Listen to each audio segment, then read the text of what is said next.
Associated Press published, 23:28 BST, the 13th of August 2020, updated, 23:28 BST, the 13th of August 2020 Washington, AP. Despite President Donald Trump's push to open all schools, half of the Defense Department's schools in America will not open for in-person learning as the country struggles with the COVID-19 pandemic.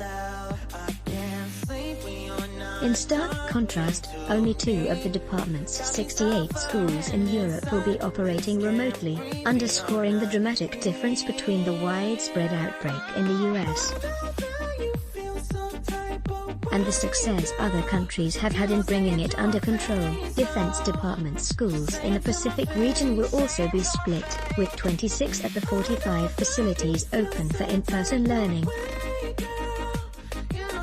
Trump on Wednesday repeated his call to reopen schools, and again pushed Congress to steer future coronavirus funding away from schools that don't open this fall. Most of the nation's largest school districts, however, are planning to start the year with remote instruction.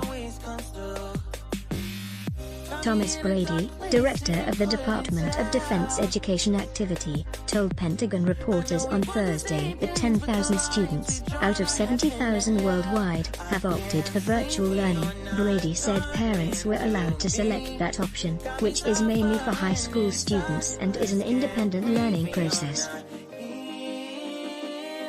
Students would sign up for a semester, receive instruction materials and then complete coursework on their own schedule. They would have access to instructors when needed. The virtual school is provided as an option for those parents who make that conscious decision that it's best for their family and their students to do that, said Brady. In addition, he said 500 teachers have requested a special accommodation not to teach in person. He said those are dealt with on a case-by-case basis and some teachers would be able to participate in the virtual school. The best education is face-to-face in a classroom, and so our priority is to open every classroom that we can, safely, said Brady. In-person learning, he said, is just absolutely a better situation for student achievement. He said remote learning is the next best option, and noted that teachers have gotten better at it after struggling last spring when the virus hit. As of Wednesday, Brady said, about 36,000 students were heading to brick-and-mortar schools worldwide, while more than 15,500 would be learning remotely, in addition to the 10,000 who have chosen the virtual option. The remote option is separate from the virtual school. Schools that open for remote learning will have students take their classes online with their teachers, as many did last spring. About 2,000 more children are enrolled in pre-kindergarten in-person schools, and that number is expected to grow, he said.